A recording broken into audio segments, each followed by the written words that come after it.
You're listening to Ecto Portal, a journey into the unknown with Anthony Anderson and Verna Wilson. I hope that you are seated comfortably with the light turned down and the curtains drawn.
Once again to another journey into the unexplored, the unexplained, the unknown. I'm Anthony Anderson, your host. Welcome to Ecto Portal. I'm here with my co-host, Verna Wilson. And do I sound funny? You sound a little funny. I can only imagine what's wrong with you. Oh, well, I can imagine what's wrong with you, too. Yeah, but I don't sound like that. So what's wrong with you? Just well, saying. Okay. Okay. As long as you're at it. I had a cold. No. For a week. Shut up. No, I won't shut up. I had a cold for a week, and I probably should have shut up because my voice got very hoarse the past week or so. What did you want to get a cold for? Well, let's see. What did I want to get a cold for? So I can drink a lot of orange juice. Is that a good excuse for you? Great. That's awesome. But yeah. What did you do when you weren't having a cold? Well, I went to go see some friends play at a club in Berkeley, and they played with two other groups. And was the club haunted? Have you heard any stories? That club? You know, it doesn't feel very haunted in there. You don't get you don't pick up no vibes when you're in there? I do, actually. No, I do pick up vibes when I'm in there. Yeah, I think it could be. It's in an old building. All right. Yeah, I think it could be. There's a lot of old buildings around there. But anyway, the club, it was a very cold night. And one of the groups was apparently a very well-known group, and they were expecting a higher turnout, but there weren't very many people there. The club was almost empty. I think people are still very slowly coming out of lockdown. So you're always going to get the ones that are going to jump out of lockdown and want to go back to life immediately, and the rest of them are sort of there's some reservation still, like. You know, because you still see people, I don't know if you've been around and about, you'll see some people who are diligently wearing a mask, some people don't wear it at all. I do see people diligently wearing a mask. On and off, depending upon where you're at. I'm in the middle, I wear it like on a bus or on a train. I wear it sometimes. But outside I'm walking, I don't wear it at all. But some people, I mean, they're just, no matter where they go outside their house, they wear a mask. Mask Is on. Yeah. And I read that the official lockdown or COVID period is going to be announced as ended soon, at least in San Francisco in the Bay Area. So I think Biden already announced it's already ended. Yeah, but I mean, I think that's why a lot of places, because I noticed even the movie theaters are still empty. People don't want to go back. I think they don't want to pay the horrible prices anymore. They realize they could watch movies home cheaper on streaming services. I love being in a theater. I don't know why. You know, I do too, but they're expensive, and now they are expensive. And now regular theaters want to price by where you're sitting. Really? They want to do like concert seating, which That's to me stupid. is like, if you're going to do that, I'm out. I like the choice of rather I want to sit in the middle of front row or sit a little towards the back. They'll that's charge stupid. you more if you sit in the middle. So that's on the pipeline for like AMC's going to start doing that. So I wasn't too thrilled about that. So that might keep even more people away. So that isn't going to bring them in. That's going to drive them out. Well, I hope that doesn't happen because I really like going to the theater. I miss going to the theater, and I've been back to see some movies. So, but anyway, I've seen people come out for shows. So we were mildly surprised at this one because this is a club that's known to have a lot of people. Yeah. And I haven't been there in a long time, but I've never seen it that empty. Is it just before. the group, the band? Is that this wasn't a turnout, or is it? Do you think it's just general for the venue? No, it's not general for the venue. I don't know what the situation was. Maybe it wasn't well promoted. I don't know. Huh. The people who were there did enjoy it, and the groups did what they had to do, and there were people watching, and they enjoyed it, and that was a good thing. But for the most part, it wasn't a big turnout, and everybody was kind of mildly disappointed. So, Yeah. And then we went to this taco place for dinner, which has been around Berkeley for 30 years. It's supposed to be like this great Mexican food place in Berkeley. Yeah. And they were disappointed because the pandemic's been over now for a long time, and they were still having to go, people ordering to go. Yeah. And then if you did order there, you had to sit under a tent. Of course, they had the little heater things, but you had to get your own water, your own silverware, and it used to be a restaurant where people would come and serve you. And I found it frustrating because some places I've gone to, they're so strict about COVID still. Everybody has to wear a mask inside the building, and you have to keep on until you leave. Other places, they don't care. There's no restrictions whatsoever. So why do we get this hot and cold? It's like, can't the city decide as a whole, let's let it go? Right. Or put it back on? But none of this, I can't go in here now because I don't have a mask because I didn't need one everywhere else. And now you can't I know. go I've been to a couple places that did that too, So and I was like, surprised about that too. What is that term? Shit or get off the pot? Something like that. Yeah, that term. Yeah, shit or get off the pot. I agree. Yeah, and it's frustrating. I was frustrated about the restaurant because apparently a restaurant that's had a reputation for a long time should be able to bounce back quicker. You'd think so. So, I don't know. What about you? Just seeing a lot of theater shows lately. Come From Away, which is about... Oh, I heard about that. Bunch of airlines during 9/11 were rerouted to Newfoundland. Uh-huh. What is that, up in Canada? It's having to spend like 5-6 days there and not knowing what's happening in Manhattan. I remember when they all got rerouted. I remember when because I lived downtown when it happened. I remember hearing that on the news because nobody could call in or we couldn't call out to anybody else. So nobody knew if anybody was dead or alive for at least 3 days in Manhattan. Mm-hmm. Anybody who lived outside of the city were like, oh my God, they couldn't get through. But I remember when that happened. So that musical is about them rerouting to Canada, and it's the small towns all over in this area in Canada, and they had to band together as communities to help these people who are getting off the plane to live for a few days. So sure. It's a pretty good show. The preview looked really good. Are you going to see the musical Pretty Woman? Yeah, I have that next week. Now, that should be good, actually. It's actually Bryan Adams wrote the score for that musical. It's pretty good. Yeah, I was looking at that and I thought that looks like it's going to be really good. Yeah. Yeah. So other than that, just writing, doing more research for my book. That's about it. I've kept busy because of work and stuff. But other than that, I forgot to ask you, what is this week's episode about? What's the topics for this week?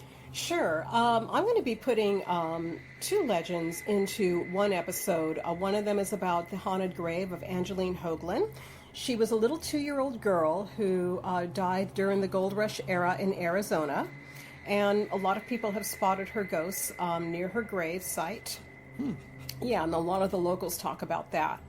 And the second one is called the Lake Forest Legend of Marion Lambert, and she was a young girl whose body was found in an area near some railways, and not much is spoken about her, but there's an inside story about what happened to her. Oh, okay. So I'm going to be getting into that. And then the third one is about Rengstorff House in Mountain View. It's Outer Bay area. The Outer Bay Distant area. Bay area. Yeah, near the South Bay. Yeah, it's a museum And it's a beautiful mansion, and you can come visit it, and it has a local legend here in the Bay Area, of course. We should go there. We should go there. I've been meaning to go there. And it's known to be haunted, and I'm going to go into the stories about what people have spotted as far as the house being haunted. Mm-hmm. Yeah. Cool. Mm-hmm. All right, sounds good. So let's first go to the paranormal news. Yeah, let's get there.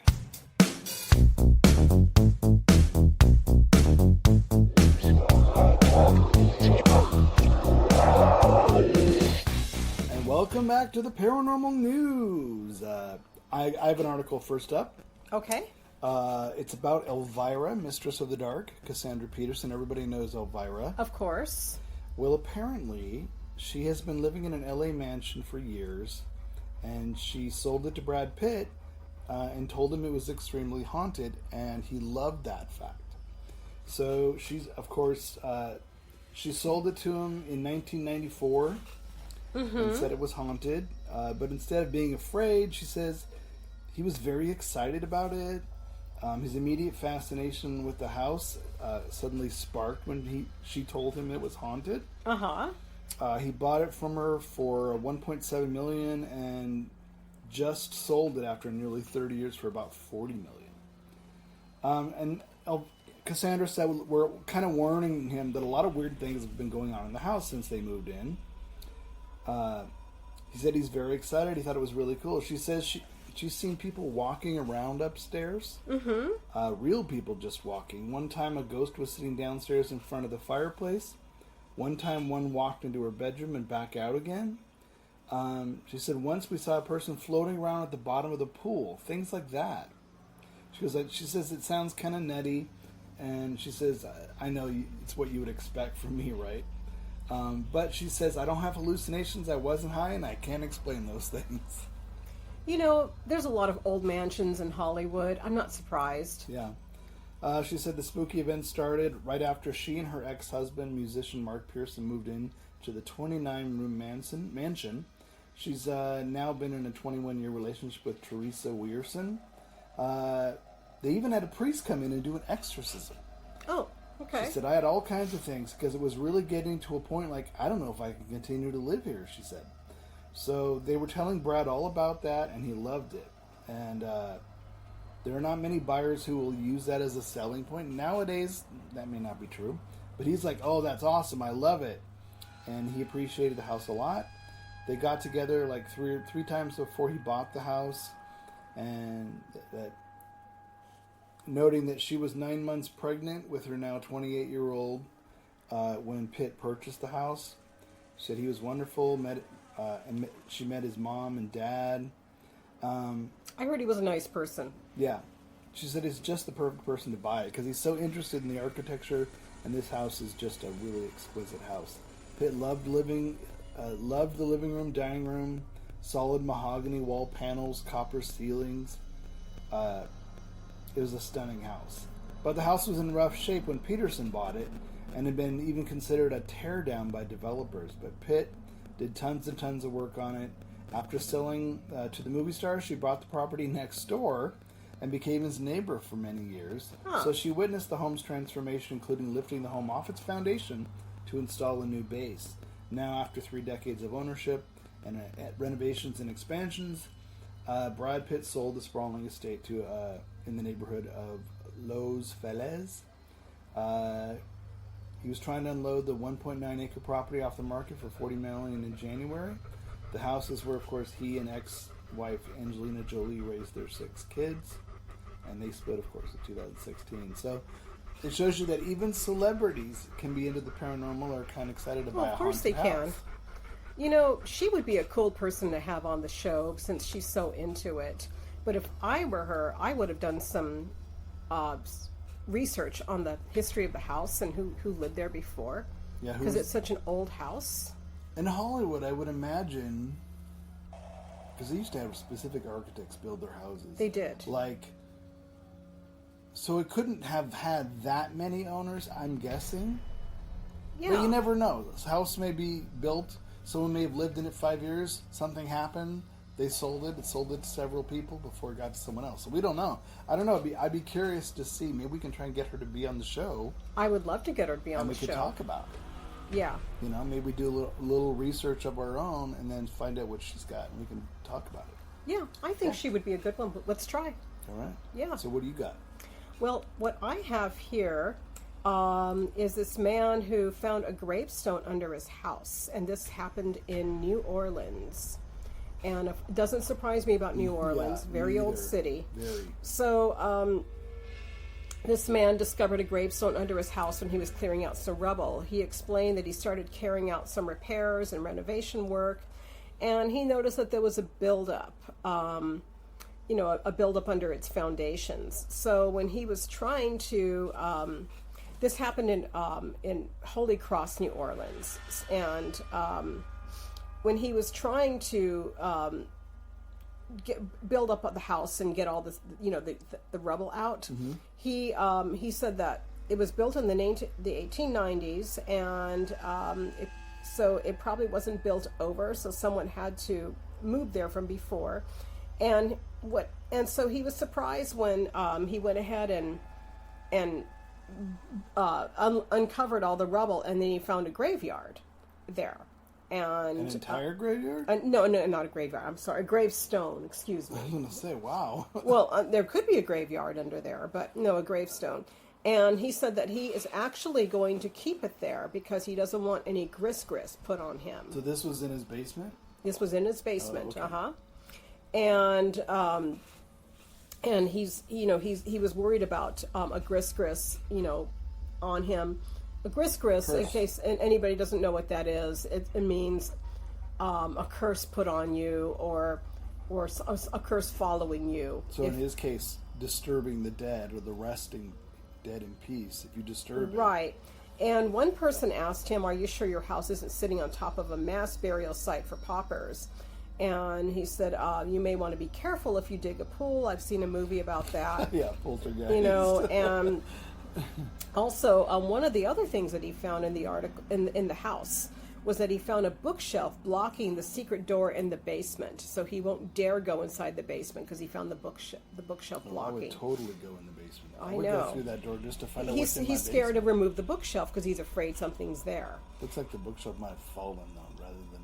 Yeah, he thinks the owners blocked it. And he said that he thought it would be better to just leave it there. And he said that his dogs won't go near the door, so he's not going to go near it either. Well, it is New Orleans. They're a little more superstitious about a lot of stuff. Mm-hmm. I'm wondering if it's, and this makes more sense to me, if they're poor enough back in the 1890s, if great-grandma died, and you really didn't have the money to go put her in the local, Ward 1 cemeteries or whatever they have, it's been known you bury family members in your yard, but in the basement's a little weird, I have to admit. Most people are buried in the backyard, grandma, grandpa, great-grandma, People used to do that, especially estates. They used to have their own little grave site for their family members. And that's what become a family graveyard in time, but to be buried in the basement, there's a story. Yeah, that's a weird one. Yeah. There's a story there. Obviously, if she had a gravestone, it wasn't like a murder, because you wouldn't mark a murdered grave. You would, if you buried someone, if you murdered them, you wouldn't give them a gravestone. Well, somebody suggested that he read the gravestone and contact the family and tell them about it. Yeah. That's what I would do too. But as far as the door with the shelf, he said that if his dogs won't go near it, he doesn't want to go near it either.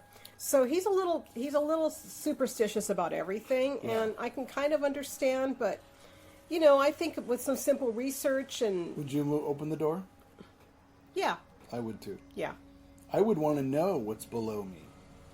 You know what I would do if I were a little worried? I would find out the history of the house first, and Who owned it? What happened, if anything? yeah, and okay, people are going to think I'm nuts, but I would No. get some, as if they Okay, don't. a few people. Okay, as if they don't already. Linda will think you're nuts. She already does, but look who's talking. But You are. yeah, that's true. I am. She's talking to herself. Folks, when Linda comes, when you guys hear Linda, you'll understand what I'm talking about. But what I would do is I would get some experienced practitioners to come and Bless the house? Bless the house and do a protective Cleanse it? cleanse it and do a protective circle. But I'd want to know what's in that behind that door first. Oh no! And then I'd bring would, those people in. No, and I would all do of the that. research first, and then I would get them to do it, and then I But who would. knows? Maybe that family wants to relocate their relative, or could at least give them information as to why she was buried in this basement in the first place. There's a good reason I would leave the for grave it. there. I wouldn't disturb it unless the family wanted. I would them leave back. it there until I find out what's going on. If the family knew about it and wanted her back and reburied her somewhere else, go for it. Now you remember what happened here in San Francisco with that house when they found the grave of the little girl. The little girl. Yep. They did research about her family and they moved her grave, but it's, Well, they didn't move her grave. That Yes, was they the did. No, they didn't. That was the Oddfellows Cemetery. No, They they moved relocated it the after grave. they found it. But no, Oh, no, yeah, they no, they reburied didn't. her, No, they yeah. didn't move it. It was the Oddfellows That Cemetery. was the problem. They left her behind. They left underneath her someone's behind. garage. Right now Back patio. she's reburied in Colma, Yeah. and I was there for the ceremony Yeah, when they that's reburied quite her. an amazing story. It is an And we amazing talked about story. that before. We talked about it, yeah. So, but anyway, It's New Orleans. it's in New Orleans. Who knows what could have happened? There's weird stuff that goes on over there. Yeah. As It's NOLA. as in San Francisco too. Anybody in New Orleans, don't think yeah. I'm being prejudiced. Of course. About New Orleans. There's weird stuff that goes on in San Francisco too. But anyway, that's what I would do. But it is an interesting story. It is. Yeah. It is. All right. So that's the paranormal news, folks. Yep.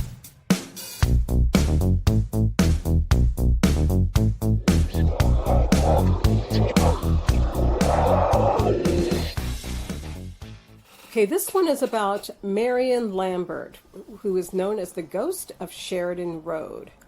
And she was a teenage girl who apparently was poisoned by her older boyfriend, who was famously acquitted of her murder.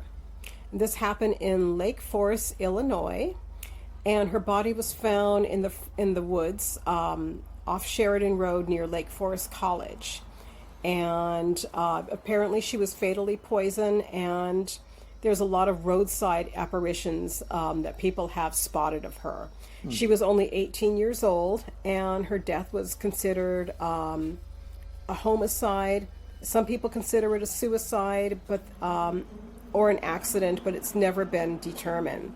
But she was a senior at Deerfield, which was Deerfield Shields Township High School in Highland Park, and apparently she died of cyanide poisoning, according to the reports. And her boyfriend, his name was Will Orpit. What a name, Will Orpit. He was charged with her murder, but he was acquitted in a trial. And the court proceedings were covered by the newspapers in California and New York. They were covered all over, as far as California and New York, all over. And they began dating when she was in high school. He was the son of the caretaker of the Cyrus McCormick estate. And he was headed off to college at the University of Wisconsin in Madison. And they exchanged letters that would have been, that were little love letters. And in the fall of 1915, they had a physical encounter in the woods near the Sacred Heart Convent. And, according to that encounter, there was some problems with it. She claimed to have been pregnant, and according to their correspondence, and he was convinced that he did not impregnate her, and he attempted to end the relationship. I mean, come on. Convinced himself? He convinced himself.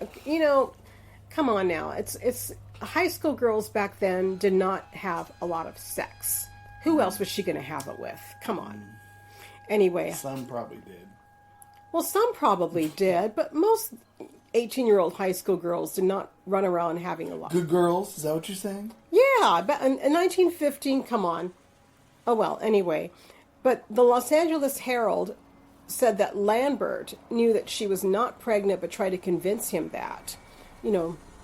Keep a man.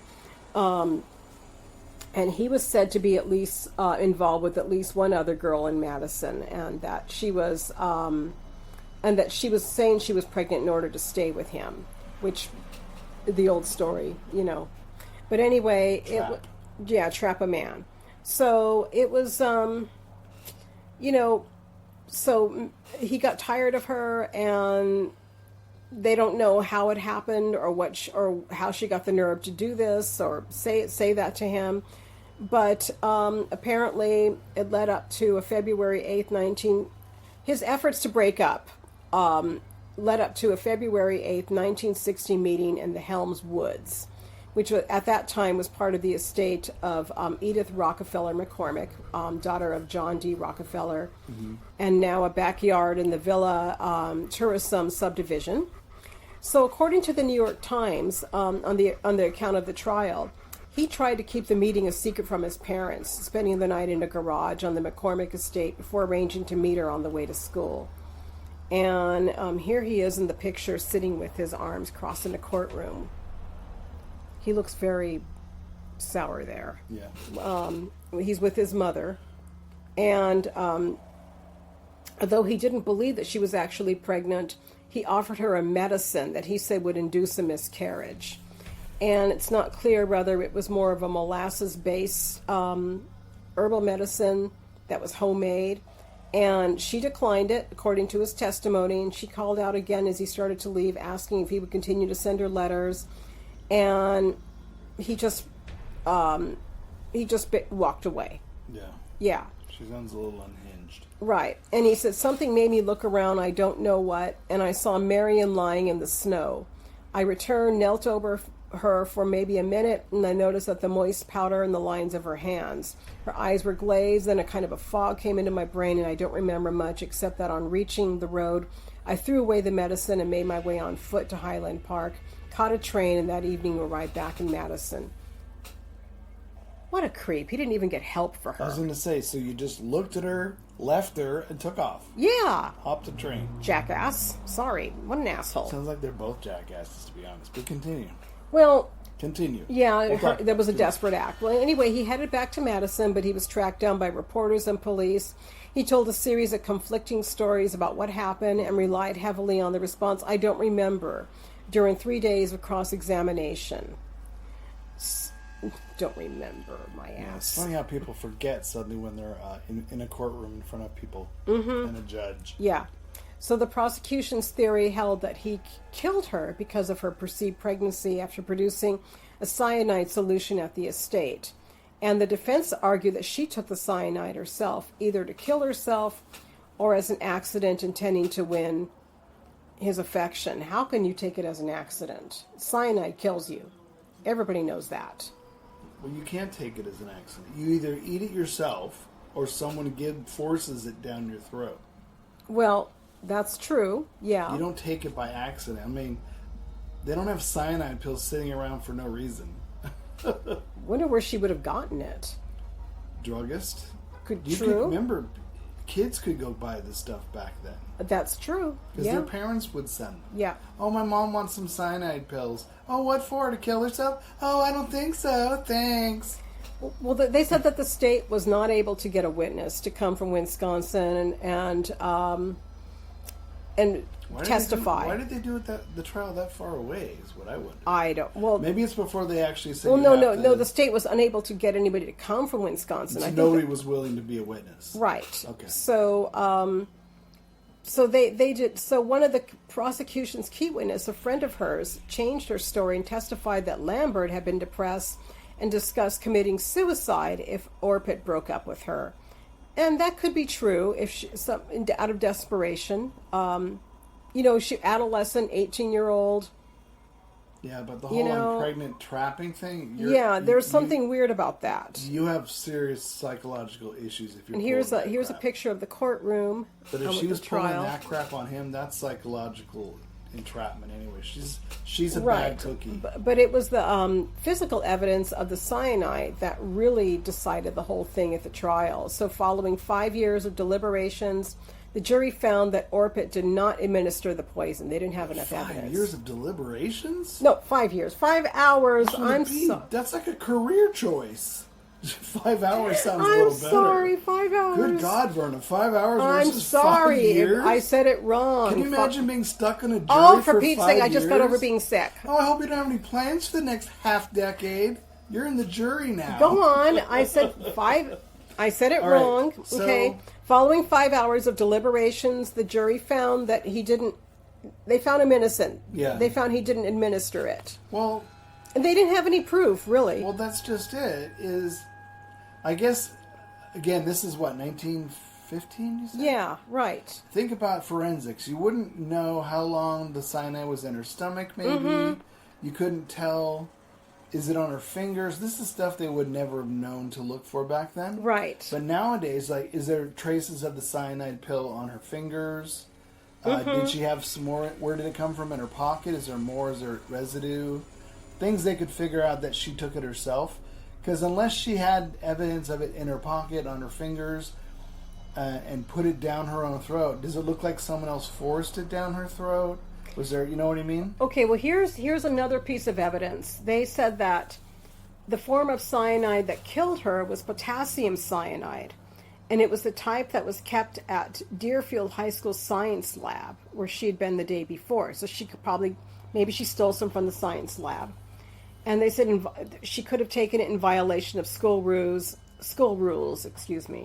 And it wasn't the type that he would have had access to. So it was the kind that you found in science labs. And all right, my theory? Yeah. This psychologically troubled girl found a boyfriend, was obsessed with him. He wasn't so obsessed. She told him she was pregnant to try and trap him to stay with her. He wanted nothing more to do with her. So she got upset, frustrated, pissed off, didn't know what else to do, and thought, fine, I'll show you, and grabbed the cyanide from the lab. Went and took it. Okay, but here's the thing, though. But why would he find her? How would he know to find her?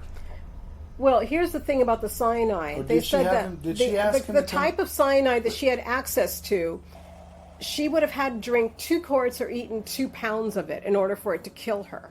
So what killed her then? They don't know yet. They don't know. She had we're cyanide. Still waiting for the results. We're still trying to find the results. So they don't know. So we'll never find out now. It's 100 and I know. Well, they said 8 that years later. I know. So they don't really know. They said that if she had the cyanide, it wasn't enough to kill her because it was like a very watered down form. Killed her? Was she strangled? So they found the powder, but they don't know what really killed her because they said the cyanide, the kind that she had, wouldn't have been enough. Or here's another theory that I have. Maybe they would have found abrasions or something if he hit her or banged her head or.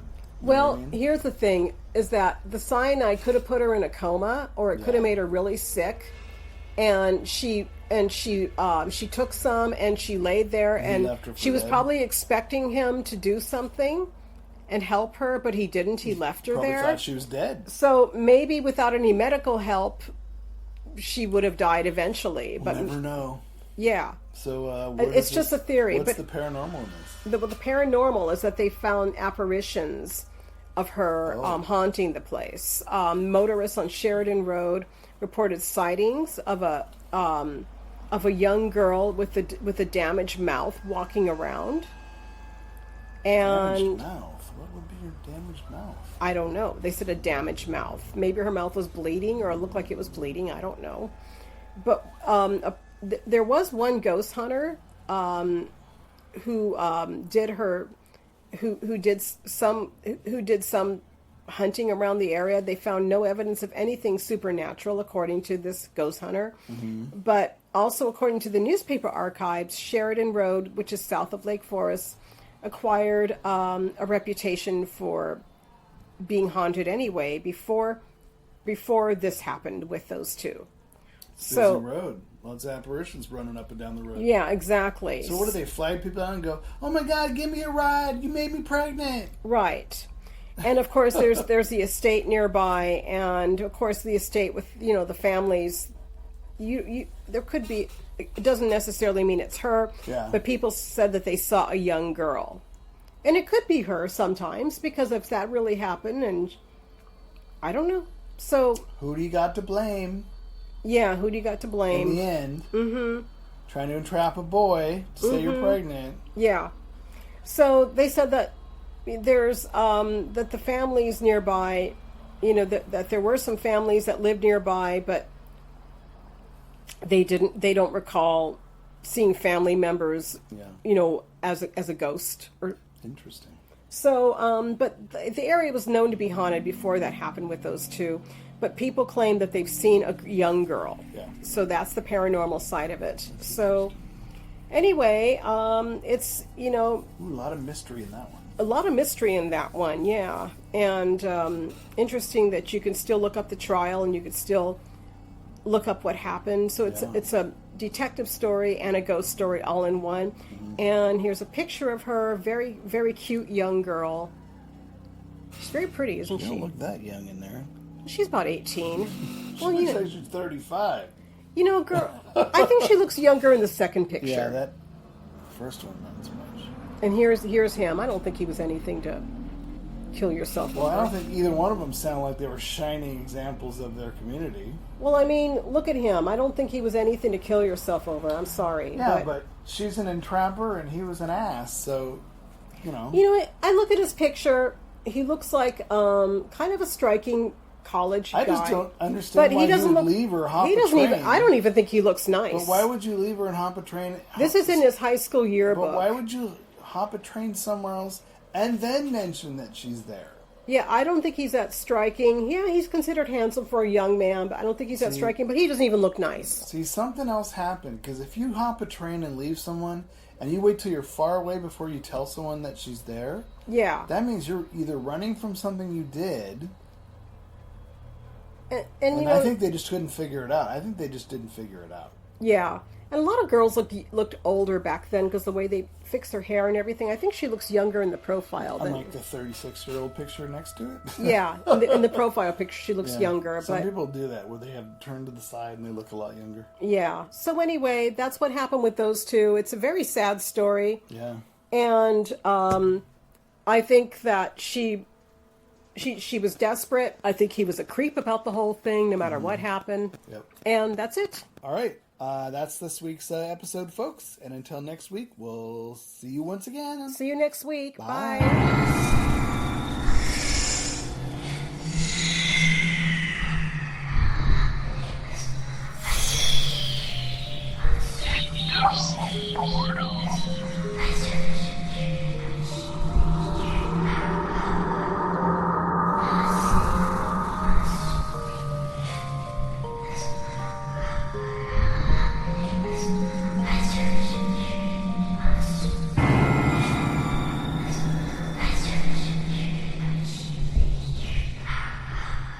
Royalty-free, copyright-free music by Kevin MacLeod and Ross Bugden. Be sure to visit us at www.ectoportal.com. Check out our archives on YouTube and head on over for new episodes to ectoportal.podbean.com.